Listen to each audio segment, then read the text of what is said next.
എൻ്റെ സ്കൂൾ ജീവിതകാലം എന്ന് പറഞ്ഞാൽ ഇന്നത്തെ നിന്നൊക്കെ വളരെ വ്യത്യാസമായിരുന്നു. ഇപ്പോഴത്തെ കുട്ടികൾക്ക്, എൻ്റെ മക്കൾക്ക് പോലും അതൊന്നും ഇമാജിൻ ചെയ്യാൻ പറ്റില്ല ശരിക്കും. സ്കൂളിലെ പശ്ചാത്തല സൗകര്യങ്ങളൊക്കെ വളരെ കുറവായിരുന്നു പറയാം. അതുപോലെ തന്നെ നമുക്ക് സ്കൂളിൽ പോകാനുള്ള സൗകര്യങ്ങൾ ഒരു അന്നത്തെ സ്ലേറ്റും പെൻസിലാണല്ലോ ഒരു ഒന്നാം ക്ലാസ് വരെയും. അത് കഴിഞ്ഞിട്ടാണ് പിന്നെ ഞാൻ പഠിക്കുമ്പോൾ 2ാം ക്ലാസ്സിൽ ഈ എഴുതുന്ന പുസ്തകം വന്നൊന്നും എൻ്റെ ഓർമ്മ.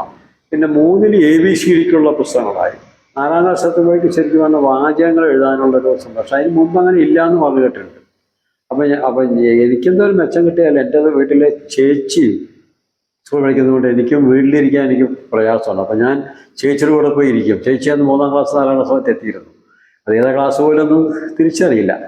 അപ്പോൾ ഇരുന്നപ്പോൾ എനിക്ക് ചെറിയ അക്ഷരങ്ങളും ഈ തറ, പറ, പന അങ്ങനെയുള്ളതൊക്കെ വായിക്കാനൊക്കെ ഞാൻ 1ാം ക്ലാസ്സിൽ ജോയിൻ ചെയ്യുന്നതിന് മുമ്പ് തന്നെ ഞാൻ കരസ്ഥമാക്കി എന്നുള്ളതാണ്. അപ്പോൾ എന്തൊരു താല്പര്യം. അത് കഴിഞ്ഞ് നമ്മൾ വീട്ടിൽ വന്നു കഴിഞ്ഞാൽ ഭക്ഷണമൊക്കെ എന്ന് പറയുന്നത് ഇന്നത്തെ യുവാക്കൾക്കെന്നല്ല, ഏകദേശം ഒരു മിഡിൽ ക്ലാസ്സിന് പോലും ആ ഒരു അവസ്ഥ എത്തിയിട്ടില്ല. അതിന് 69-ന് ശേഷമൊക്കെ വളരെ വ്യത്യാസം വന്നു. അത് കർഷകരുടെ വീട്ടിലാണെങ്കിൽ കർഷക തൊഴിലാളികളുടെ വീട്ടിലൊക്കെ വളരെ കാലം കഴിഞ്ഞിട്ടാണ് ഒരു മാറ്റം വന്നത്. അങ്ങനെയുള്ള അടുത്തുനിന്നാണ് ഞാൻ 10ാം ക്ലാസ് എങ്ങനെയൊക്കെയോ ഫീസ് 7ാം ക്ലാസ് വരെ ഫീസില്ലെങ്കിൽ 8ന് ശേഷം വളരെ കുറവേ ഫീസ് ഉണ്ടായിരുന്നുള്ളൂ. പിന്നെ ഒരു 10ാം ക്ലാസ് കഴിയുമ്പോഴേക്ക് തന്നെ കുമാരപിള്ള കമ്മീഷൻ്റെ ഒരു ഇത് വന്ന ശേഷം ബാക്ക്വേർഡ് ക്ലാസ്സിന് ഫീസില്ല എന്നൊരു ഇത് വന്നപ്പോഴും കുറച്ച് അനുകൂലമായി. പക്ഷെ അപ്പോഴും പോകാനുള്ള സൗകര്യം വേണ്ടേ? ഡ്രസ്സ് വേണം. അന്നൊക്കെ ഒരു ട്രൗസർ ഒരു ഷർട്ട് മാത്രമേ ഉണ്ടാവുള്ളൂ. അതിങ്ങനെ അലക്കി തേച്ചിങ്ങനെ പോകാൻ തന്നെ രസമാണ്. പക്ഷെ അപ്പോഴും നമുക്ക് പഠിക്കാൻ ആ ഒരു കുറവായിട്ടത് തോന്നില്ല. ഇന്നാണല്ലോ ഒരു ഒരു ഒരു മോശം തോന്നുന്നു. അങ്ങനെ ഒരു മോശം തോന്നലൊന്നുമില്ല. നമ്മളൊരു ഇടാൻ പറ്റുന്ന ഒരു ഷർട്ട് ഇടാൻ പറ്റുന്ന ഒരു ട്രൗസർ ഇട്ടുകൊണ്ട് പോകാമെന്ന് മാത്രമേ ഉള്ളൂ. അപ്പോൾ അവിടെ ചെന്ന് കഴിഞ്ഞാൽ എല്ലാവരും കുട്ടികളായിട്ട് ഭയങ്കര സ്നേഹത്തിലൊക്കെയാണ്. പക്ഷെ അവിടെ കുട്ടികൾക്കൊക്കെ ഈ അവസ്ഥയുണ്ട്. പഠനത്തിൽ പിന്നോക്ക അവസ്ഥയുള്ളവരാണ് അന്നത്തെ ഞങ്ങൾ സർക്കാർ സ്കൂളിൽ പഠിക്കുന്ന കുട്ടികളുടെ ഒട്ടുമിക്ക ആളുകളും അങ്ങനെയായിരുന്നു. അന്ന് കുറച്ച് പേര് മാത്രമാണ് ഈ കുറച്ച് സ്വകാര്യ ആശുപത്രി പിന്നെ സ്കൂളുകളെ അന്വേഷിച്ച് പോകുന്നവരുണ്ട്, വളരെ സാമ്പത്തിക ശേഷിയുള്ളവർ. ബാക്കിയൊക്കെ ഇതുപോലുള്ള സ്കൂളിൽ തന്നെയായിരുന്നു. ബുക്കുകൾ തന്നെ കിട്ടില്ല. അപ്പോൾ ഞാനൊരു സൂത്രം ചെയ്യുന്നത് എന്താ വെച്ചാൽ എൻ്റെ ഈ ചേച്ചി പഠിച്ച പുസ്തകങ്ങളും ഒക്കെ വാങ്ങിക്കും. അതുപോലെ തന്നെ അവിടെ തന്നെ ഒരു കർഷക വീട്ടിലൊരു ചേച്ചിയുണ്ട്. അവരെൻ്റെ ഒരു ക്ലാസ് മുമ്പിലാണ്. അപ്പോൾ അവരെന്ത് വെച്ചാൽ അവർ നന്നായിട്ട് പുസ്തകം സൂക്ഷിക്കും. അത് വാങ്ങിയിട്ട് വേണ്ടി എനിക്ക് തരും. അങ്ങനെ ഒരു 3ാം ക്ലാസ് വരെ എനിക്ക് എന്തെങ്കിലും പുസ്തകം വാങ്ങിക്കേണ്ടി വന്നില്ല. ബാക്കിയൊക്കെ എനിക്ക് 10ാം ക്ലാസ് വരെയുള്ള സാമൂഹ്യ പാഠം, സോഷ്യൽ, മലയാളം, പിന്നെ ഏതെങ്കിലും മാറ്റം വന്നാൽ മാത്രമേ എനിക്ക് വാങ്ങിയിട്ടുള്ളൂ. അപ്പോൾ അത്തരത്തിൽ അതാണ്. പിന്നെ മാഷന്മാരുടെ നിന്നൊക്കെ ധാരാളം എൻകറേജ്മെന്റ് എനിക്ക് കിട്ടിയിട്ടുണ്ട്. അന്നത്തെ ഒരു പ്രശ്നം എന്താ വെച്ചാൽ ഇത്തിരി പഠനത്തിൽ കുഴപ്പമില്ലാതെ തോന്നുന്ന കുട്ടികൾ വളരെ റെയറാണ്. അപ്പോൾ 1-2 പേരുള്ളവർ ഭയങ്കരമായിട്ട് ടീച്ചേഴ്സ് പ്രോത്സാഹിപ്പിക്കും. അക്കൂട്ടത്തിൽ പെട്ട ഒരാളാണ് ഞാൻ. ഒരു 3-4 പേരെ അക്കൂട്ടത്തിൽ മുഴുവനായിട്ടും പരീക്ഷയിൽ പാസ്സാകുന്ന കുട്ടികളൊക്കെ ആയിട്ടുള്ളൂ. അതൊക്കെ എനിക്കൊരു അഡ്വാൻറ്റേജ് ആയിട്ട് വന്നു എന്നുള്ളതാണ്. അപ്പോൾ ഓരോ ടീച്ചർമാരും നമ്മളിപ്പോൾ ഉച്ചയ്ക്ക് ഭക്ഷണം കൊണ്ടുപോകാൻ, ചോറ് കൊണ്ടുപോകാൻ എല്ലാ സമയത്ത് ഒരു രാധ ടീച്ചറുണ്ട്. ടീച്ചർ 1ാം ക്ലാസ്സിലുണ്ട്. എനിക്കിത് എപ്പോഴും ഓർമ്മ വരാണ്. മോനെ വീട്ടിൽ നിന്ന് എന്താ കഴിച്ചു കഴിക്കും. പിന്നെ അവരുടെ ഉച്ചഭക്ഷണത്തിൻ്റെ ഒരു പകുതിയെങ്കിലും അല്ലെങ്കിൽ കുറച്ചെങ്കിലും എനിക്ക് തരും. അങ്ങനെ അതിനൊരു കാരണം, എന്നോടുള്ള വാത്സല്യത്തിൻ്റെ കാരണം, ഞാൻ ഏത് ചോദ്യത്തിനും ഉത്തരം പറയുന്നൊരു അന്നത്തെ സ്മാർട്ട് 1ാം ക്ലാസ്സിൽ എത്തുമ്പോഴത്തേക്ക് ഏകദേശം 1ാം ക്ലാസ്സിൻ്റെ ബേസ് ഞാൻ ഉണ്ടാക്കിയെന്നുള്ളതുകൊണ്ടായിരിക്കാം. പിന്നെ അവിടെ നിന്ന് അങ്ങോട്ട് എന്നെ പ്രത്യേകം ശ്രദ്ധിച്ചു. ഓരോ ക്ലാസ് ടീച്ചർമാരും എന്നെ വല്ലാണ്ട് പ്രോത്സാഹിപ്പിച്ചു. മറ്റുള്ളവർക്കൊക്കെ പറഞ്ഞു കൊടുക്കാനൊക്കെ എനിക്ക് സഹായിയായത് അത് വളരെ ഹെൽപ്ഫുള്ളായിരുന്നു. പിന്നെ ചിലപ്പോഴൊക്കെ പറഞ്ഞു കൊടുക്കുന്നത് കണ്ടിട്ട് ചിലപ്പോൾ മാഷന്മാർ എന്താണ് സംസാരിക്കുന്നത് കണ്ടിട്ട് ഓരോ അടി എനിക്ക് കിട്ടാറുണ്ട്. അത് ഇവരെ സഹായിക്കാൻ പോയിട്ടാന്ന് എനിക്ക് പറയാനും പറ്റില്ലല്ലോ. അത്തരത്തിലുള്ള സ്കൂൾ ജീവിതം രസകരമായിരുന്നു. പിന്നെ ഒരു അവാർഡ്, മെഡലൊക്കെ 4ാം ക്ലാസ് 3ാം ക്ലാസ് വരെ അങ്ങനെ സ്കൂൾ അല്ല ക്ലാസ്സിൽ ഫസ്റ്റ് എന്നുള്ളൂ. 4ാം ക്ലാസ് എത്തുമ്പോഴത്തേക്ക് ഒരു LP സ്കൂളിൽ സ്കൂൾ ഫസ്റ്റ് സെക്കൻഡ് എന്നുള്ള ഒരു രീതിക്ക് വന്നു. അതിലൊരു ചെറിയൊരു സമ്മാനം, ഒരു സർട്ടിഫിക്കറ്റ് പോലുള്ള എന്താ അന്നൊക്കെ സോപ്പ് പെട്ടിയാന്ന് തോന്നുന്നു, അങ്ങനെ എന്തൊരു സാധനമൊക്കെ എനിക്ക് കിട്ടിയിട്ടുണ്ട്. അവിടെ നിന്നൊക്കെ എന്നെ സ്കൂളിൽ വായിക്കുമ്പോൾ ടീച്ചർമാരൊക്കെ വളരെ സ്നേഹത്തോടു കൂടിയാണ്. അതുപോലെ തന്നെ കുട്ടികൾ ആരെങ്കിലും സ്കൂളിൽ 2 ദിവസം വന്നില്ലെങ്കിൽ അവിടുത്തെ അധ്യാപകർ വീട്ടിൽ ചെന്ന് അന്വേഷിക്കുന്ന ഒരു കഴിവാക്കുണ്ടായിരുന്നു. എന്നിട്ട് കുട്ടികളുടെ അച്ഛനെയൊക്കെ നന്നായിട്ട് വഴക്ക് പറഞ്ഞ് കുട്ടിയെന്തോ സ്കൂളിൽ വന്നപ്പോൾ അവൻ ഞാൻ അയക്കുന്നു മാഷെ പക്ഷേ കഴിഞ്ഞിട്ട് പറയും. അപ്പോൾ അവിടെയൊക്കെ ഞാനും കൂടെ ചിലപ്പോൾ പോകും, നമുക്ക് ഒരു പാടാന്നൊക്കെ കൊണ്ട് അവരെ എൻ്റെ കൂട്ടുകാരായിട്ട് ആളുകൾ മുടങ്ങിയില്ലെങ്കിലും അങ്ങനെ സഹായിച്ചു കൊണ്ടിരുന്ന ഒരു ശീലം എനിക്ക് അന്നേ ഉണ്ടായിരുന്നു. അപ്പോൾ 4ാം ക്ലാസ് 5ാം ക്ലാസ്സൊക്കെ കോപ്പി ചെയ്ത് തുടങ്ങി. ഒരു 3ാം ക്ലാസ് മുതൽ കോപ്പി ചെയ്ത് തുടങ്ങി. അപ്പോഴൊക്കെ നമ്മൾ കുട്ടികളും കോപ്പി ചെയ്തിട്ടുണ്ടാവും, അവർക്ക് അറിയില്ല. ഞാൻ നേരത്തെ വന്ന് അവരുടെ പുസ്തകം വായിച്ചാൽ എല്ലാവർക്കും ഒരു കോപ്പി അടി, പ്രത്യേകിച്ച് 4ലെത്തുമ്പോഴും ഇംഗ്ലീഷ് കോപ്പി ചെയ്ത് ആർക്കും അറിയില്ല, കാരണം അക്ഷരം അറിയില്ലല്ലോ. അപ്പോൾ അത്തരത്തിലുള്ള എഴുതി കൊടുത്ത് അങ്ങനെ മേലേക്കെത്തി 5ാം ക്ലാസ് ആകുമ്പോഴത്തേക്ക് എനിക്കൊരു പഠനം എനിക്ക് ഉറച്ചു എന്നുള്ള പാഠ്യവിഷയങ്ങളും പാഠങ്ങളായിട്ട് എനിക്കൊരു ഭയങ്കരമായിട്ട് ഒരു അറ്റാച്ച്മെൻറ്റും എന്നുള്ള. അപ്പോൾ പിന്നെ അടുത്ത പുസ്തകം ഏത്, നാളത്തേക്കുള്ള പാഠം ഏതാണെന്നുള്ളത് നോക്കി വയ്ക്കുക, അതിന് മാഷന്മാർ പഠിപ്പിക്കുമ്പോൾ അതിന് പ്രത്യേകം ശ്രദ്ധിക്കുക. അപ്പോൾ എന്തെങ്കിലും അറിയാത്തത് പോയിട്ട് ക്ലാസ് റൂമിൽ പോയിട്ട് ടീച്ചറോട് മാഷോട് ചോദിക്കുമ്പോൾ ഒരുപാട് സന്തോഷമാവുക, അതൊക്കെ എന്നെ വല്ലാണ്ട് ഒരു ആത്മവിശ്വാസത്തിലേക്ക് എത്തിച്ചിട്ടുണ്ട്. പിന്നെ വേറെ കാര്യം, എൻ്റെ സഹപാഠികളിൽ ഒട്ടുമിക്കർക്കും സത്യത്തിൽ പഠിക്കണമെന്ന് ആഗ്രഹം ഉണ്ടാവാഞ്ഞിട്ടല്ല, വീട്ടിലെ അവസ്ഥ അത്ര മോശമാണ്. അമ്മയ്ക്കും അച്ഛനൊക്കെ പഠിക്കുവാണെങ്കിൽ തൊട്ട് മുമ്പ് താഴെയുള്ള കുട്ടിയെ നോക്കാൻ ഇവരെ പിടിച്ചിരുത്തും. അങ്ങനെയുള്ള പലർക്കും സ്കൂള് കൂടുതൽ സമയം അറ്റൻഡ് ചെയ്യാൻ പറ്റില്ല, പിന്നെ അറ്റൻഡൻസിന് വേണ്ടി മാത്രം വരികയും അങ്ങനെയൊക്കെ വരുമ്പോൾ അവർക്ക് പരീക്ഷ എഴുതാൻ കഴിയില്ലല്ലോ, ഒരു പാഠഭാഗങ്ങൾ ഫോളോ അപ്പ് ചെയ്യാൻ അവർക്ക് കഴിയില്ല. പിന്നെ ഇതുപോലെ തന്നെ എന്നെക്കാളും പരിസ്ഥിതി മോശമായിട്ടുള്ള കുറേ ആളുകളും ഒക്കെ അവിടെ ഉണ്ടായിരുന്നു. പിന്നെ ഇത് തന്നെ ഭക്ഷണ പ്രശ്നം തന്നെയാണ്, കുട്ടികൾക്കൊന്നും പഠിക്കാനില്ല. പിന്നെ വീട്ടിലാണെങ്കിൽ എൻ്റെ വീട്ടിലൊക്കെ മണ്ണെണ്ണ വിളക്കും, പിന്നെ അച്ഛൻ എനിക്ക് ഒരു കുപ്പി വിളക്ക് കൊണ്ടുവന്നു. സാധാരണ കുപ്പി മേലെ കുപ്പിയില്ലാത്തൊരു മണ്ണെണ്ണ വിളക്കായിരുന്നു. പിന്നെയാണ് നമ്മൾ കുഴമന്നം ചന്തയിൽ പോയിട്ടാന്ന് പറയണത് ഒരു കുപ്പിയിട്ട് വിളക്കും. അപ്പം അത്രയും കണ്ട് ഈ മഷി അടിക്കില്ല, എന്താ വെച്ചാൽ അതിൻ്റെ തിരിയുടെ നാളം കാർബൺ അടിക്കാതെ. അല്ലെങ്കിലൊക്കെ എന്താ വെച്ചാൽ നമ്മൾ പഠിത്തം കഴിഞ്ഞ് വരുമ്പോഴത്തേക്കും ആ റൂമിലും മുഴുവൻ കരി പിടിക്കും, നമ്മുടെ മുഖത്തും നെറ്റിയിലൊക്കെ ഒരു കരിയുടെ പാടമാണ്. പക്ഷെ നമ്മൾ കുറച്ചെണ്ണം അത് ശീലമായി. പിന്നെ കുറെ കഴിഞ്ഞ് SLC എത്തുമ്പോഴത്തേക്ക് ഞാനൊരു കമ്പ്രാന്ത് സംഘടിപ്പിച്ചത് വേണമെങ്കിൽ പറയാം. അത് വളരെ കോസ്റ്റ്ലിയാണ്. ഒരു വലിയ ധനവാന്മാരുടെ വീട്ടിലുണ്ടാവുന്ന അതൊക്കെയാണ്. 75 പൈസ എന്നൊക്കെ പറഞ്ഞാൽ വലിയൊരു കാര്യമാണ്. അതൊക്കെ വാങ്ങിച്ചുകൊണ്ട് വന്നപ്പോൾ കുറച്ചുകൂടെ പഠിക്കാൻ ഒരു ഗമയായി.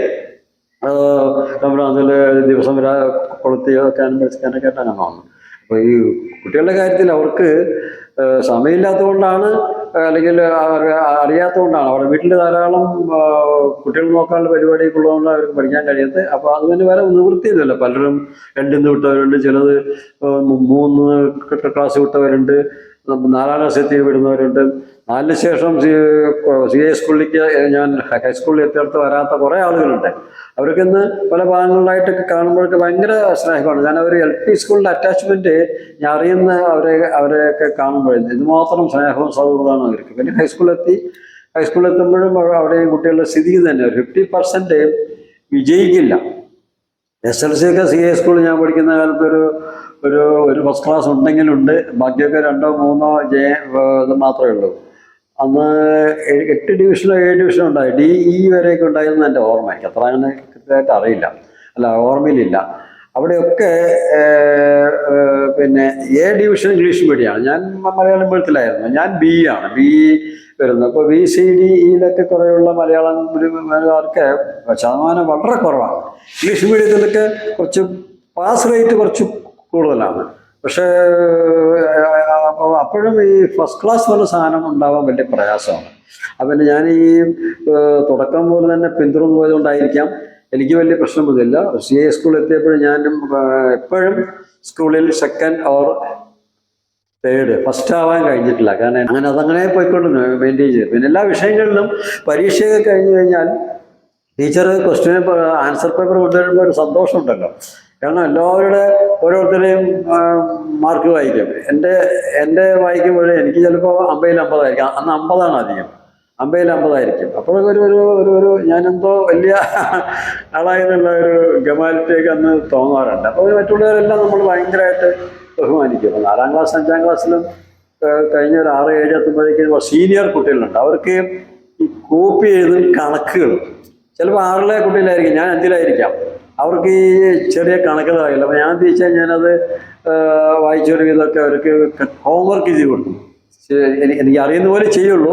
പക്ഷെ അവർക്ക് എന്താ വെച്ചാൽ ഹോംവർക്ക് ചെയ്തില്ല എന്നുള്ളതിന് രക്ഷപ്പെടും. ചില ഉത്തരം തെറ്റായിരിക്കാം.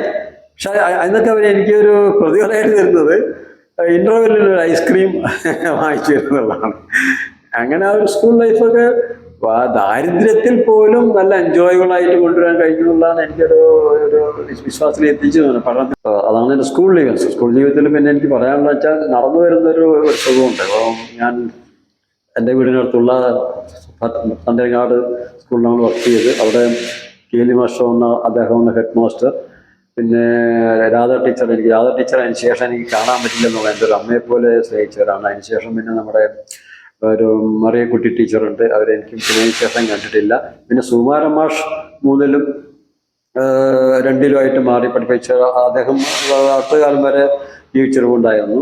2 സുകുമാരൻ മാഷുണ്ട്. നാരായണ മാഷ് കണ്ണാടിയിലുള്ള അദ്ദേഹവും 4-ൽ പഠിപ്പിച്ചിരുന്നു. ഹെഡ് മാഷ് കേലി മാഷ് എന്ന് പറഞ്ഞ അദ്ദേഹം വളരെ ഫോളോ ചെയ്തുകൊണ്ട് തന്നെ എൻ്റെ അച്ഛനെ കാണുമ്പോൾ അവൻ വിളിക്കനാട്ടോ വീട്ടിൽ അവനൊക്കെ സൗകര്യം കൊടുക്കുന്നുണ്ടെന്നൊക്കെ പറയും. അപ്പോൾ അവർ വീട്ടിലൊക്കെ അച്ഛനമ്മമാർ പറ്റാവുന്ന സൗകര്യമൊക്കെ ചെയ്തു തരും. വീട്ടിലൊക്കെ ഭക്ഷണം ഒരു മൊത്തം ഞങ്ങൾ കൂട്ടുകുടുംബത്തിലൊരു 8 പേരുണ്ടെങ്കിൽ ഒരു 3 പേർക്കുള്ള ഭക്ഷണേ അരിയേ ഉണ്ടാവുള്ളൂ. അതിന് ഞങ്ങൾ വെച്ചിട്ടെന്ന് വെച്ചാൽ എൻ്റെ മുത്തശ്ശിയുണ്ട്, ഭയങ്കര പിടിക്കുകയാണ്. അവർ ഈ കഞ്ഞിവെള്ളം കുറച്ച് വെള്ളാതി വെച്ചിട്ട് അങ്ങനെ മിക്സ് ചെയ്യും. അതൊക്കെ നമുക്ക് നല്ല എന്താ പറയുക, ഇന്ന് ഓർക്കുമ്പോൾ നമുക്ക് വളരെ ഈ ആനന്ദം ഇത് വരില്ലേ, അതുപോലെയാണ്. അപ്പോൾ അവിടെയൊക്കെ നമുക്ക് എനിക്ക് വേണ്ടി മാറ്റിവെക്കുന്നതാണ് ചില സ്പെഷ്യൽ കറികളൊക്കെ. അപ്പം അവരുടെയൊക്കെ ഉള്ളിൻ്റെ ഉള്ളിൽ എനിക്ക് മനസ്സിലായെന്ന് വെച്ചാൽ മോൻ വന്ന് ഒരു ഉദ്യോഗമൊക്കെ കിട്ടിക്കഴിഞ്ഞാൽ ആ വീട്ടിലെ പ്രാരബ്ധം തീരും എന്നൊരു വിശ്വാസത്തിലാണ് എനിക്ക് പിന്നീടെന്ന് മനസ്സിലായി. അന്നത് അത്രയും ചോദിക്കാൻ കഴിയില്ല. പിന്നെ വലുതായപ്പോൾ ഇന്ന ആളാവെന്ന് പറയുമ്പോഴൊക്കെ എനിക്ക് അങ്ങനെ തോന്നിയത് അവരുടെയൊക്കെ എക്സ്പെക്റ്റേഷൻ. അപ്പോൾ ഓരോ വീടുകളിലും അങ്ങനെ ആയിരിക്കണം എന്നാണ് ഞാൻ മനസ്സിലാക്കുന്നത്. ആ സമൂഹത്തിലെ ഒരു മാറ്റത്തിന് വിശ്വസിച്ചുള്ള ഒരു ആഗ്രഹം വന്നിട്ടുണ്ടാകും. പിന്നെ കർഷക തൊഴിലാളികളുടെയൊക്കെ ഒരു മുന്നേറ്റത്തിൻ്റെ ഫലമായിട്ട് അമ്മയ്ക്ക് വലിയ പതമ്പും കൊയ്ത് കഴിഞ്ഞാൽ പതമൊക്കെ വർദ്ധിച്ചുകൊണ്ട് വലിയ പട്ടിണി കുറച്ച് കുറഞ്ഞു എന്നല്ലാതെ അതായിട്ടില്ല. പിന്നെ എൻ്റെ pre degree Victoria college join ചെയ്തു. സത്യത്തിൽ ഞാൻ പ്രീ ഡിഗ്രിക്ക് പോകാൻ ഉദ്ദേശിച്ച ആളല്ല. കാരണം SLC കഴിഞ്ഞാൽ അന്നൊക്കെ നമ്മളിൽ ഒരു ഉദ്യോഗം എന്ന് പറഞ്ഞാൽ അധ്യാപകൻ അല്ലെങ്കിൽ തണ്ണീരങ്കാട് സർവീസ് എന്ന് പറഞ്ഞാൽ അവിടെ ഒരു ജോലി. അന്ന് 60 രൂപ ശമ്പളം. അപ്പോൾ അവിടുത്തെ പ്രസിഡൻ്റായിരുന്ന KT ഫിലിപ്പ് വലിയൊരു നവോത്ഥാന പ്രവർത്തകൻ, അന്നത്തെ ദേശീയ രാഷ്ട്രീയത്തിലൊക്കെ ഉള്ള ഒരു ആളായിരുന്നു. നമ്മുടെ ഇവിടുത്തെ കോഴമന്നത്തെ നവോത്ഥാന പ്രവർത്തനത്തിനൊക്കെ മുന്നിൽ വരുന്ന ഒരാളാണ് കോഴമന്നം മേഖലയിൽ. അദ്ദേഹത്തിനാണ് പ്രസിഡന്റ്. അദ്ദേഹത്തിൻ്റെ വീട്ടിൽ ഞാൻ ഇടയ്ക്കിടയ്ക്ക് പോകും. അദ്ദേഹത്തിൻ്റെ ബിസിനസ്സിനൊക്കെ എൻ്റെ വലിയ കാര്യമായിരുന്നു. പക്ഷേ ഭക്ഷണം തരാനും ചായ കുടിക്കാനൊക്കെ കാര്യം അന്വേഷിക്കും. അപ്പോൾ SLC കഴിഞ്ഞപ്പോൾ ഞാൻ അവിടെ ചെന്ന് പറഞ്ഞു എനിക്കൊരു ജോലി വേണം.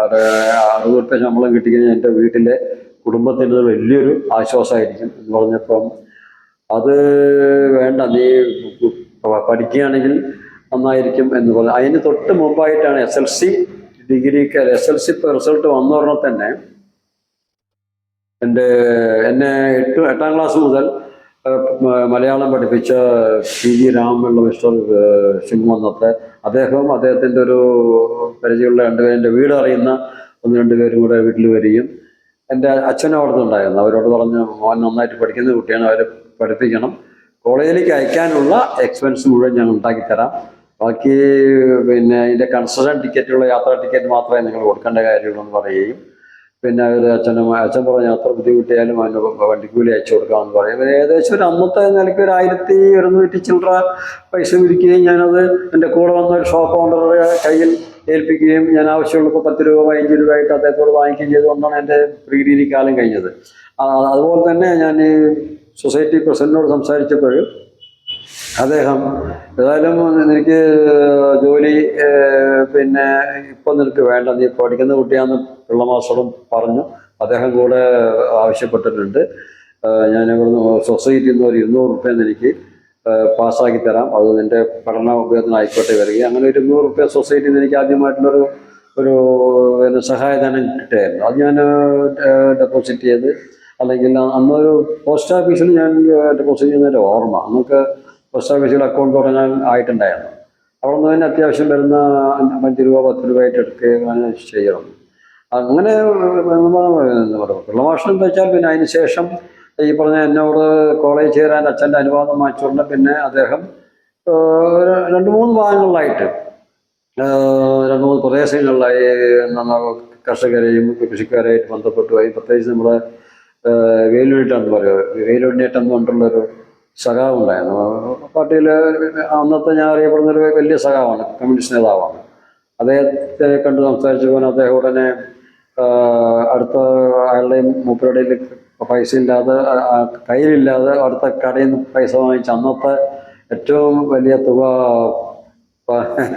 25 രൂപ അദ്ദേഹം അന്ന് തരാം. അന്നത്തെ 20 പറഞ്ഞാൽ ഇന്നത്തെ ഒരു 50,000-ൻ്റെ ഇതിലായിരുന്നു. പിന്നെ അടുത്ത ഒരാൾ ഇപ്പോൾ എൻ്റെ കൂടെ വന്ന് മറ്റേ കടയിലുള്ള ആൾ 15 രൂപ, അങ്ങനെ ഓരോരുത്തർ 10, 5, 2, 3 രൂപയൊക്കെ ആയിട്ടാണ് 1100 രൂപ ശേഖരിച്ചത്. അതെനിക്ക് ധാരാളമായിരുന്നു. പിന്നെ കോളേജ് ചെന്നപ്പോൾ അവിടെ ഒരു കുമാരപിള്ള കമ്മീഷൻ്റെ അതുകൊണ്ട് ഫീസ് ഇളവുണ്ട്. പിന്നെ എനിക്ക് ബസ് ചാർജും അത്യാവശ്യം ബുക്സ് മാത്രമാണ്. ബുക്സൊക്കെ അന്ന് അത്രയൊന്നും പിന്നെ മലയാളം ലാംഗ്വേജ്, ബാക്കിയൊക്കെ പുസ്തകങ്ങൾ മുഴുവൻ നമുക്ക് ഞാൻ പറഞ്ഞ മറ്റ് സുഹൃത്തുക്കളോടും പഴയ മുൻ ആളുകളോടും പിന്നെ ലൈബ്രറി അതൊക്കെ ആയിട്ട് വലിയ പ്രശ്നങ്ങളില്ലാതെ അങ്ങനെ പഠനത്തിൽ ബുദ്ധിമുട്ടില്ലാതെ പോകാൻ കഴിഞ്ഞിട്ടുണ്ട്. പ്രീ ഡിഗ്രി എത്തിയപ്പോൾ അവിടെയും വലിയ പ്രശ്നങ്ങളുണ്ടായില്ല. ലാബിലും എന്നെ സഹായിക്കാനും എനിക്കുള്ള മെച്ചം എന്ന് വെച്ചാൽ ഭാഷ Malayalam medium to English medium ആയതുകൊണ്ട് ഭാഷ മറ്റേ അവിടെ പഠനം ഇംഗ്ലീഷിലും ആയതുകൊണ്ട് വലിയ പ്രയാസമായിരുന്നു. എന്നാലും അത് മേക്കപ്പ് എനിക്ക് ഞാൻ പിന്നെ ഡിക്ഷണറിയും, അന്നാണെങ്കിൽ ഇതുപോലെ ലൈബ്രറിയിലെയോ ഗൈഡൊന്നുമില്ല. ആകെയുള്ളത് കുന്നംകുളത്ത് വസിക്കുന്ന വി ഗൈഡാണ്, CC വി ഗൈഡാണ്. അത് നോക്കിയിട്ട് വരും, അതിൽ മുഴുവൻ തെറ്റുമാണ്. പക്ഷെ ഞാൻ ചോദിച്ചാൽ മാർക്ക് ചെയ്ത് ഡിക്ഷണറി ഉണ്ടായിരുന്നു, ഡിക്ഷണറി നോക്കിയിട്ട് അത് എന്നിട്ടും മനസ്സിലായില്ലെങ്കിൽ അതാത് ഡിപ്പാർട്ട്മെൻറ്റിൽ പോയിട്ട് അവർ ഫ്രീ ആണെങ്കിൽ അവരോട് സംശയം ചോദിക്കാമെന്നൊരു ശീലം എനിക്കുണ്ടായിരുന്നു. അങ്ങനെ എല്ലാ ഡിപ്പാർട്ട്മെൻറ്റിലും എനിക്ക് എന്നെ സ്നേഹിക്കുന്ന ആ സ്കൂൾ ലൈഫാണ് എന്നെ അതിലേക്ക് പ്രേരിപ്പിച്ച് എനിക്ക് തോന്നുന്നു. അപ്പോൾ അവരത് എന്നെ സഹായിക്കുകയായിരുന്നു. അങ്ങനെ ഇരിക്കുമ്പോഴാണ് അതെനിക്ക് വലിയ ഗുണം ചെയ്തൊരു കാര്യം ഞാൻ പറയാൻ ആഗ്രഹിക്കുന്നത്. അതായത് ഞാൻ സ്കൂൾ ഡേയ്സിൽ തുടങ്ങിയ എൻ്റെ ഒരു വീക്ക്നെസ്സിൻ്റെ കാര്യം ഞാൻ സംസാരിച്ചില്ല. ഞാൻ ധാരാളം സിനിമ കാണുന്നതാണ്. പലർക്കും അത് ചിലപ്പോൾ ഇമാജിൻ ചെയ്യാൻ പറ്റില്ല. ഞാൻ ഒരു 3-ാം ക്ലാസ് മുതൽ തന്നെ വീട്ടിൽ പറഞ്ഞപ്പോൾ സാറ്റർഡേക്ക് വൈകുന്നേരങ്ങളിൽ വീട്ടിൽ ഇരിക്കില്ല, ഞാൻ സിനിമയ്ക്ക് പോകും. എന്താ വെച്ചാൽ അന്ന് 25 പൈസ ബെഞ്ചും 15 പൈസ മറ്റേ ഉള്ളൂ ടിക്കറ്റ്. ഞങ്ങളൊരു 3 പേരുണ്ട്. എന്തെങ്കിലും വേലയെ പിടിച്ച് ഞങ്ങളത് അവിടേക്ക് സിനിമയ്ക്ക് പോയി. ആരും ഇല്ലെങ്കിൽ ഒറ്റയ്ക്ക് ഞാൻ കോൾമന്നം വരെ പോയി cinema. Kolmannam Vinayaka theatre, Puthannur new Bharat, പിന്നെ വേണ്ടി വന്നാൽ പാലക്കാട് ന്യൂ തിയേറ്റർ വരെ നടന്നു പോകുന്ന സംഭവം വരെ ഉണ്ടായിട്ടുണ്ട്. അത് ഏത് വെച്ചാൽ അമ്പാട് വഴി പുഴയിലുള്ള സമയത്തൊക്കെ അന്നൊരു തോണി ഉണ്ടായിരുന്നു. അതൊക്കെ 10 പൈസയോ ഒരാണി എന്തായാലും തോന്നും എല്ലായിട്ട് പോകാറുണ്ടായിരുന്നു. അത് വിടില്ല. എംജിആറുടെ പടം കാവൽക്കാരൻ കണ്ടത് അങ്ങനെ ന്യൂയോർക്കിൽ പോയിട്ടാണ്. വീട്ടിൽ നിന്നൊക്കെ നുണ പറഞ്ഞിട്ട് ഓണത്തിനോ സംക്രമത്തിനൊക്കെ നുണ പറയും. 10 മണിക്ക് ഭക്ഷണം ആവശ്യപ്പെടും. ഒരു ഉച്ചഭക്ഷണം ആയിട്ട് തന്നെ ഉണ്ടാവില്ല. പക്ഷെ എന്താ വെച്ചാൽ എനിക്കവിടെ മാറ്റിനി കിട്ടിയില്ലെങ്കിൽ ഇവിടെ നിന്നൊരു 10:30 നടന്നാലേ പറ്റുള്ളൂ. അങ്ങനെയൊക്കെ ആയിട്ട് അതൊരു ഭയങ്കര വീക്ക്നെസ് ഉണ്ടായിരുന്നു.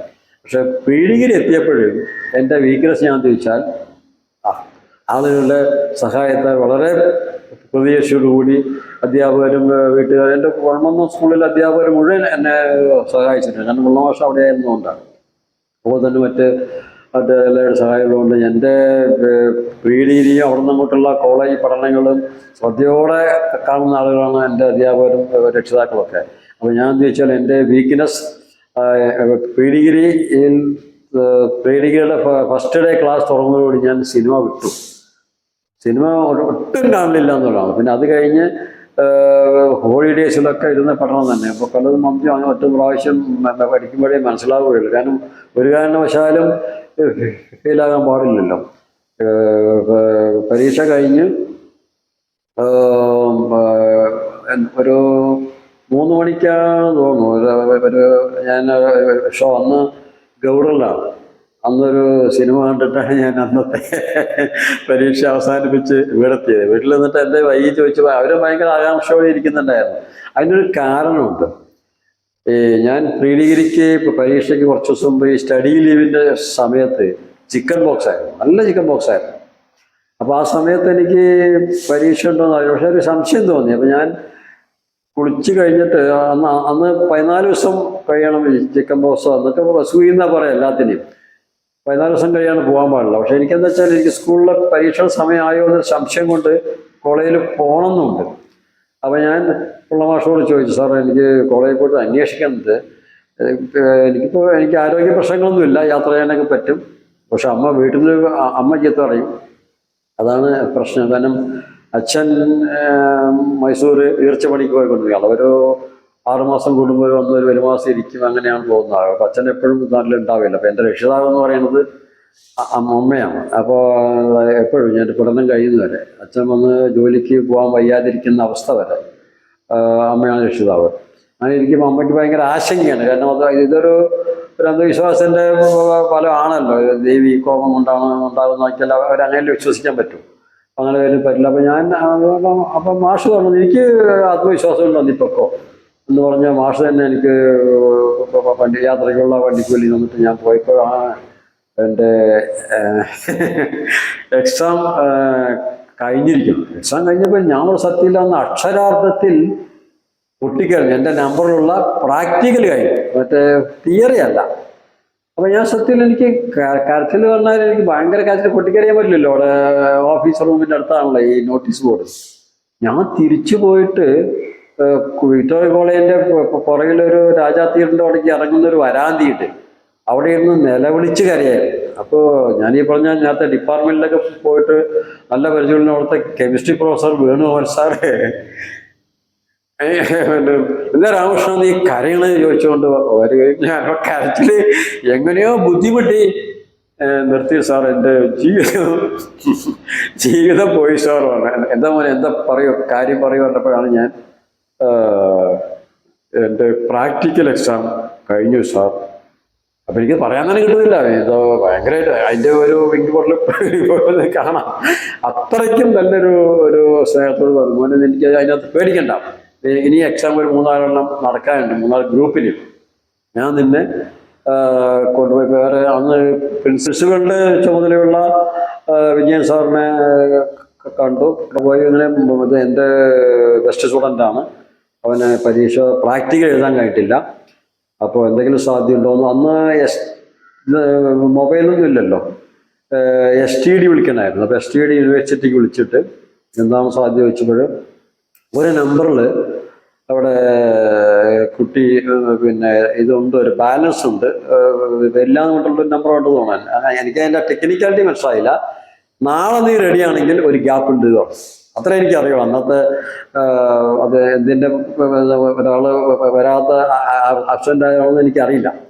അപ്പോൾ ഞാൻ റെഡിയാണ് സാർ, ഞാനിപ്പോൾ പരീക്ഷ എഴുതാൻ ഞാൻ റെഡിയാണെന്ന് പറഞ്ഞു. പിന്നെ പിറ്റേ ദിവസം തന്നെ ഫിസിക്സ് പരീക്ഷ, പിന്നെ രാവിലെയും ഉച്ചയ്ക്ക് കെമിസ്ട്രി പരീക്ഷയാണ്. അപ്പോൾ ഫിസിക്സ് പരീക്ഷ ഒരു ദിവസം, അതിൻ്റെ പിറ്റേ ദിവസം തന്നെ കെമിസ്ട്രി പരീക്ഷ. അല്ല 2 സമയങ്ങളിലായിട്ട് 2 പരീക്ഷ എഴുതി എനിക്ക് ഒരുവിധം ഭേദപ്പെട്ട മാർക്ക് കിട്ടുകയും ചെയ്തു. അന്ന് ഞാൻ നമ്മുടെ വിശ്വാസ പ്രമാണങ്ങളിൽ ഒതുങ്ങി നിന്നിരുന്നെങ്കിൽ, ആ മാഷൊന്ന് വളരെ തന്നെ എൻകറേജ് ചെയ്യില്ലായിരുന്നെങ്കിൽ, അതുപോലെ തന്നെ വേണുഗോപാൽ സാറ് എന്നെ സഹായിച്ചില്ലായിരുന്നെങ്കിൽ ചിലപ്പോൾ എൻ്റെ ജീവിതം ഇന്നത്തെ പോലെ ആവില്ല. പിന്നെ അതിന് ശേഷം പിന്നെ എഞ്ചിനീയറിംഗ് കോളേജിലും പോയാലും അത് പിള്ള മാഷ് ഓരോ നിർബന്ധം മാത്രമായിരുന്നു. ഞാൻ 10ാം ക്ലാസ്സിൻ്റെ മാർക്കിൽ വെച്ചിട്ട് ഞാൻ ഒരു ബാങ്കിൽ എഴുതിയിരുന്നു. അപ്പോൾ എനിക്കത് ബാങ്ക് ഓഫ് ഇന്ത്യ അതിലൊരു കിട്ടിയിരുന്നു. പക്ഷേ 18 വയസ്സായാലേ ജോയിൻ ചെയ്യാൻ പറ്റുള്ളൂ. ഞാൻ അന്ന് 18 ആയിട്ടില്ലായിരുന്നു. അപ്പോൾ ഞാനത് വിട്ടു. അപ്പോൾ മാഷോട് ചോദിച്ചപ്പോൾ മാഷ് വളരെ ദേഷ്യപ്പെട്ടു. എനിക്ക് ജോലിയാണ് വേണ്ടത്, അതിനാണ് ഇത്ര ബുദ്ധിമുട്ടിയെന്ന് പറഞ്ഞിട്ട് ചിത പറയുകയും ഞാനത് ഉടനെ ശരി പിന്നെ എഞ്ചിനീയറിംഗ് കോളേജിൽ പോയി. എഞ്ചിനീയറിംഗ് കോളേജിൽ പോയിട്ട് അദ്ദേഹം സർട്ടിഫിക്കറ്റ് വാങ്ങിയിട്ട് നമ്മൾ അപേക്ഷ വാങ്ങിയിട്ട് വരികയും ചെയ്യും. അപേക്ഷ വാങ്ങിയിട്ട് വന്നപ്പോൾ എനിക്ക് സമയം 2-3 ദിവസമേ ഉള്ളൂ. അപ്പോൾ അവിടെ പോയപ്പോൾ 2-ാം ദിവസത്തിനകം ചുരുങ്ങിയ പൈസയേ ഉള്ളൂ, 1000 താഴെ ഉള്ളൂ. പക്ഷെ അത് പൈസ വീട്ടിൽ വേണ്ടേ പൈസ. അപ്പം അങ്ങനെ വന്നപ്പോഴാണ് ഞാനത് ഒരാഴ്ച എനിക്ക് സമയം വേണമെന്ന് പറഞ്ഞപ്പോൾ അത് പ്രിൻസിപ്പൽ പിന്നെ RG മേനോൻ സാറാണ്. RG മേനോൻ സാറോട് ഞാൻ നേരിട്ട് പറഞ്ഞു. പിന്നെ അതുപോലെ തന്നെ എനിക്ക് വേണ്ടി അദ്ദേഹത്തെ ലയൺസ് ക്ലബ്ബിൽ വരുന്ന എനിക്ക് വേണ്ടി എന്നെ സഹായിച്ച അന്നത്തെ ലയൺസ് ക്ലബ്ബ് എന്നൊരു 50 രൂപയോളം എൻ്റെ പഠനത്തിന് എനിക്ക് തന്നിരുന്നു. അദ്ദേഹം വാസുവട്ടം എന്ന് പറയും, വാസുദേവൻ എന്ന് പറയും, അഗ്രികൾച്ചർ ഡിപ്പാർട്ട്മെൻറ്റിൽ റിട്ടയർ ചെയ്താണ് അദ്ദേഹം വിളിച്ചു പറഞ്ഞു, ഇങ്ങനെ കുട്ടി പാവപ്പെട്ട കുട്ടിയാണ്, അദ്ദേഹത്തിൻ്റെ ഫീസ് ഒരാഴ്ച തീർന്ന് നിങ്ങൾ അഡ്മിഷൻ കൊടുക്കണം. അതുകൊണ്ട് അങ്ങനെ അഡ്മിഷൻ തരികയും ഞാൻ ഒരാഴ്ച കഴിഞ്ഞ് ഫീസ് കിട്ടുകയും ചെയ്യുന്നു. പിന്നെ എനിക്ക് ഫീസിനുള്ള പൈസയ്ക്ക് വലിയ ബുദ്ധിമുട്ട് വന്നില്ല. കാരണം കുമാരപിള്ളേഷൻ്റെ ട്യൂഷൻ ഫീസ് ഒഴിവാക്കി കിട്ടുകയും ചെയ്യും. മറ്റുള്ള കാര്യങ്ങൾക്ക് ഈ നാഷണൽ സർവീസ് കമ്മീഷൻ്റെ ഒരു പൈസ ഉണ്ടായിരുന്നു. അതൊക്കെ ആയിട്ട് എനിക്ക് പൈസ മിച്ചമായിരുന്നു, സത്യത്തിൽ നല്ല മിച്ചമായിരുന്നു. കാരണം എൻ്റെ വണ്ടിക്കൂലിയും കഴിച്ച് വീട്ടിലേക്ക് പോലും സഹായിക്കുന്ന രീതിയിലുള്ള പിന്നെ പൈസ കിട്ടിയിരുന്നു. പിന്നെ ടെക്നിക്കൽ പുസ്തകം വല്ലാണ്ട് വാങ്ങിക്കില്ല. അപ്പോഴും ഞാൻ ടെക്നിക്കൽ പുസ്തകം വളരെ വില കുറഞ്ഞ പഴയ പുസ്തകങ്ങളോ മറ്റു കാര്യങ്ങളോ കിട്ടാൻ വേണ്ടി കോയമ്പത്തൂർ എൻ്റെ ഒരു സുഹൃത്ത് സഹദ എന്ന് പറഞ്ഞ ആളുടെ കൂടെ ഞാൻ പോയിട്ട് 1-2 ദിവസം താമസിക്കും. ആ 1-2 ദിവസം താമസിക്കുമ്പോഴും അദ്ദേഹത്തിൻ്റെ കൂടെ ഒരു വർഷമാണ്. അതിലിങ്ങനെ ഞങ്ങൾ ബെഡിൽ കിടക്കും. അത് പിറ്റേ ദിവസം രാവിലെ വീണ്ടും ഞങ്ങൾ യാത്ര ചെയ്യും. പിന്നെ അവൻ്റെ വർക്കിന് വന്നവരെ അവിടെ ഇരിക്കും. എന്നിട്ട് പുസ്തകം 2-3 ഹിഗിൻ ബോത്തംസൺ അങ്ങനെയുള്ള മറ്റേ ബുസ്റ്റാളിൽ പോയി കഴിഞ്ഞാൽ ടെക്നിക്കൽ ബുക്സ് കിട്ടും. അത് ചില വിലക്കുറഞ്ഞ സാധനം കിട്ടുന്ന അവിടുത്തെ ഉക്കടത്തെ പഴയ മാർക്കറ്റിൽ പോയാലും ചില ടെക്നിക്കൽ ബുക്ക് കിട്ടും. അതൊക്കെ ആയിട്ട് വരും. പിന്നെ ലൈബ്രറി ഉണ്ട്. ലൈബ്രറി എപ്പോഴും ഒരു നല്ല ലൈബ്രറിയാണ് ഞാൻ NSS എഞ്ചിനീയറിംഗ് കോളേജിൽ. അതിലൊക്കെ പിന്നെ രാവിലെ 4 മണിക്കൊക്കെ കോളേജ് വിട്ടാൽ അവിടെ നിന്ന് അപ്പോൾ കോളേജ് ബസ് വിടും. അത് കഴിഞ്ഞാൽ പിന്നെ ഒരു ലൈബ്രറിയിൽ ഒരു 6 മണി വരെക്കിന് ശേഷം ഒന്നുമില്ല അകത്താത്തറയിൽ പോയിട്ടോ അല്ലെങ്കിൽ റെയിൽവേ കോളനിയിൽ പോയിട്ടോ വണ്ടി കയറിയിട്ടാണ് വരിക പതിവ്. അപ്പോൾ ഒരു 7 മണി ഒക്കെ ആവും വീടെത്തുമ്പോഴും. അപ്പോഴൊക്കെ ഭയങ്കര രസമാണ്. കാരണം വഴിവിളക്കൊന്നും ഇല്ലല്ലോ. തണ്ണീരങ്ങാടെന്നൊക്കെ ഒരു പറമ്പാണ്, ഒരു വലിയൊരു പറമ്പാണ്, വലിയോറമ്പ് പറയും. ഇപ്പം എൻ്റെ അനിയനും എൻ്റെ കുടുംബക്കാരൊക്കെ താമസിക്കുന്ന ഒരു വലിയോറമ്പ് എന്ന് പറയും. അവിടെ നിന്ന് ഇറങ്ങിക്കഴിഞ്ഞാൽ പിന്നെ ഇടുങ്ങിയ ഇട്ടില, അതിനാണ് പറയാൻ ഒരു കെട്ടവഴിനാന്ന് ഇട്ടിലെന്ന് പറയാം. ആ പെരവഴി കൂടെ വരുമ്പോൾ വെളിച്ചമില്ല, ഒന്നുമില്ല. മഴയത്താണെങ്കിൽ ചളിയും കാല് പോകുന്ന പോലെ ആയിരിക്കും. അപ്പം നമ്മൾ വെച്ചാൽ ഒരു നിദാനത്തിൽ, അങ്ങനെ പറയാം, ഒരു നിദാനത്തിൽ നടന്ന് അങ്ങനെ വേലിമേൽ പിടിച്ച് അങ്ങനെ പോയിട്ടാണ് നമ്മൾ വീടെത്തുമ്പോൾ ഒരു ഒച്ച കേട്ട് കഴിഞ്ഞാൽ പിന്നെ അമ്മ ഉമ്മറത്ത് വിളക്ക് വയ്ക്കും. അങ്ങനെയൊക്കെയാണ്. മണ്ണ വിളക്കാണെങ്കിലും പിന്നെ അതിൻ്റെ വെളിച്ചത്തിലാണ് നമ്മൾ പഠിക്കുക. അതൊക്കെ രസമാണ്. പിന്നെ എൻ്റെ റിസൾട്ട് വരുന്ന സമയത്ത് ഞാനൊരു അന്ന് റിസൾട്ടൊക്കെ പ്രീ ഡിഗ്രി അല്ല SLC റിസൾട്ട് വരുമ്പോഴത്തൊക്കെ അന്ന് വാച്ചൊന്നും ഇല്ലല്ലോ. അന്നൊക്കെ പത്രത്തിലാണ്, അല്ലാതെ റിസൾട്ട് ഇവിടെ ആദ്യം വരില്ല. കോളേജ് സ്കൂളിലൊന്നും അല്ല ആദ്യം വരും. അപ്പോൾ പത്രത്തിൽ നമ്പർ വരികയാണ് ഇപ്പോൾ. അപ്പോൾ പിന്നെ സ്റ്റാർ ഉണ്ടെങ്കിൽ അല്ല അതിൻ്റെ അർത്ഥം ഫസ്റ്റ് ക്ലാസ് ഉണ്ടെന്നുള്ളതാണ്. അപ്പോൾ ഞാനെന്താ വെച്ചാൽ ഭയങ്കര ആകാംക്ഷയാണ്. ഭയങ്കരമായിട്ട് എന്തായാലും പാസ്സാവുന്നുള്ള ഭയങ്കര അത്യാഗ്രഹത്തിൽ ഞാൻ പോയപ്പോൾ അവിടെ സമയം 3:30 ആയിട്ടുള്ളൂ. പത്രം വേണ്ടി 5 മണി കഴിയും. നല്ല മഴ. അന്നാണ്ടാകുമ്പോഴാണ് ഓരോ ആളുകൾ ചായക്കടയ്ക്ക് വന്നുകൊണ്ടിരിക്കുന്നത്. അപ്പോൾ എന്താ കുട്ടി ഇവിടെ നിൽക്കേണ്ടി ചോദിച്ചപ്പോൾ ഞാൻ പത്രം വാങ്ങിക്കാൻ വന്നാണ് 10 രൂപ. അന്നപ്പത്തിന് നേരത്തെ ആയി എന്ന് പറഞ്ഞു. അപ്പോൾ അങ്ങനെ ഒരു 1.5 മണിക്കൂർ ഞാൻ മഴയത്ത് ബുദ്ധിമുട്ട് നിന്ന് പത്രം വന്ന് വാങ്ങിയിട്ട് പോയി. ഞാൻ ഫസ്റ്റ് ക്ലാസ് ഉണ്ടെന്ന് മനസ്സിലാക്കി ഭയങ്കര സന്തോഷത്തിൽ ഞാൻ വീട്ടിൽ പോയപ്പോൾ ഈ കാര്യം മാഷറിഞ്ഞു. മാഷ് അറിഞ്ഞിട്ട് അന്ന് എൻ്റെ വീട്ടിൽ വരെ എന്ത് പരിപാടിയാണ്, പിന്നെ വാച്ചില്ല എന്നുള്ള കാര്യം എന്നോട് പറയേണ്ടതെന്നൊക്കെ പറഞ്ഞാൽ അദ്ദേഹത്തിൻ്റെ കയ്യിലുള്ള ഫേവർ ലൂവ എന്ന് തോന്നുന്നു അന്നത്തെ വാച്ച്. എൻ്റെ പേര് അന്ന് HMT ഒന്നും വ്യാപകമായിട്ടില്ല. ഫേവർ ലൂവ എന്നുണ്ട് അന്നത്തെ പേരെൻ്റെ ഓർമ്മ ശരിയാണെങ്കിൽ അതാണ്. അപ്പം തന്നെ അയച്ച് കയ്യിൽ നിന്ന് അയച്ച് എൻ്റെ കയ്യിൽ ശരിയാണ് പോയത്. അത് ഞാൻ കുറേ കാലം അത് മാത്രമായി ഇട്ടത്. അപ്പം എഞ്ചിനീയറിംഗ് കോളേജിൽ പഠിക്കുമ്പോഴൊക്കെ ഒരു പഴയ വാച്ച് അവർക്ക് ഞാൻ സ്ട്രാപ്പ് മാറ്റി പുതിയ വാച്ച് പോലെ തന്നെ കുറേ കാലം കൊണ്ട് നടന്നു. പിന്നെ അത് ഒരു എഞ്ചിനീയറിംഗ് കോളേജിൽ കഴിയുമ്പോഴത്തേക്കും ഏകദേശം എൻ്റെ വർക്കിംഗ് നിന്നു. പിന്നെ കുറേ വീട്ടിൽ സൂക്ഷിച്ചു. അങ്ങനെ അതാണ് ഉണ്ടായത്. പിന്നെ മുമ്പൊക്കെ അതായത് 72 മുമ്പൊക്കെ ഈ പബ്ലിക് സെക്ടറിൽ മറ്റൊന്നും വേക്കൻസി കുറവായിരുന്നു. പക്ഷെ 76 ശേഷം പബ്ലിക് സെക്ടറിൻ്റെ ഒരു പോളിസി മാറ്റിയ കാരണം ധാരാളം വേക്കൻസി വരുന്ന കണ്ടപ്പോൾ എഞ്ചിനീയറിംഗ് കോളേജുകൾക്ക് ഭയങ്കര റഷായി. അപ്പോൾ ഞങ്ങളുടെ അടുത്ത ബാച്ചുകളൊക്കെ നല്ല ഫുള്ളായിരുന്നു. അപ്പോൾ അതിൽ ഞങ്ങൾ പെൺകുട്ടികളാരുമില്ല എഞ്ചിനീയറിംഗ് കോളേജിൽ. അന്ന് മെക്കാനിക്കൽ ഇലക്ട്രിക്കൽ സിവിലൊന്നും ഉണ്ടായിരുന്നില്ല. പിന്നെ അടുത്ത ബാച്ചിലാണ് കുറച്ച് പേര് പെൺകുട്ടികൾ വരാനൊക്കെ തുടങ്ങിയത്. പിന്നെ പെൺകുട്ടികൾക്കുള്ള ഹോസ്റ്റൽ പണ്ട് പ്രിൻസിപ്പൾ താമസിച്ച വീടാണെന്ന് തോന്നുന്നു. അതിനെ താമസമൊക്കെ അങ്ങനെ വളരെ രസമായിരുന്നു. അപ്പോൾ പരസ്പരം ഹെൽപ്ഫുള്ളാണ് എഞ്ചിനീയേഴ്സ് എന്നുള്ളതാണ്. ആ ഒരു വർഷത്തെ റാഗിങ് കൊണ്ട് അല്പസ്വല്പം ചില കുസൃതിയും അതൊക്കെ അല്ലാതെ അതിനകത്ത് ഒരു വേദനിപ്പിക്കുന്നൊന്നും ഉണ്ടായില്ല എന്ന് എൻ്റെ അഭിപ്രായം. അതുകൊണ്ട് ഞാൻ റാഗിങ്ങിനെ അനുകൂലിക്കുന്നുള്ളതല്ല, പക്ഷെ ആ റാഗിങ് അന്നത്തെ കാലത്ത് അങ്ങനെ ആയിരുന്നു എന്നുള്ളതാണ് എനിക്ക് തോന്നിയത്.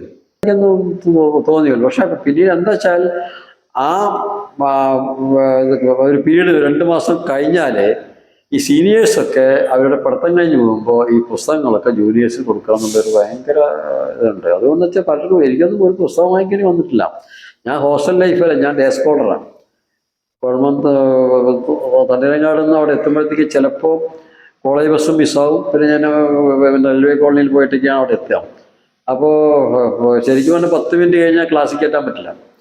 പക്ഷെ എൻ്റെ പൊസിഷൻ അറിയുന്ന എല്ലാ മാഷുമാരും ഫസ്റ്റ് പീരീഡിലെ സ്റ്റാഫ്, പ്രത്യേകിച്ചൊരു മാത്സ് മാഷുണ്ട്. അദ്ദേഹം വലിയൊരു ഞാനെപ്പോഴും എനിക്കൊരു അച്ഛൻ്റെ പോലുള്ള ഒരു നല്ലൊരു കാരണം പറയുന്നത്, അതിൻ്റെ പേര് ഞാൻ മറന്നുപോയത് അദ്ദേഹം തന്നെ പറയും, ഞാൻ Ramakrishnan I will give him A special permission എന്ന് പറഞ്ഞിട്ട് ഞാൻ വൈകി വരുന്നതിനോ നോക്കാതെ തന്നെ ഏത് സമയത്ത് വരെ എനിക്ക് ക്ലാസ്സിൽ കയറാൻ അനുവാദം ഉണ്ടായിരുന്നു. അതും വലിയൊരു പ്രിവിലേജ് ആയിട്ട് എനിക്ക് തോന്നി. അപ്പോൾ നമ്മുടെ ഈ ദൂരത്തുള്ള യാത്ര കണക്കാക്കൊണ്ടായിരിക്കാം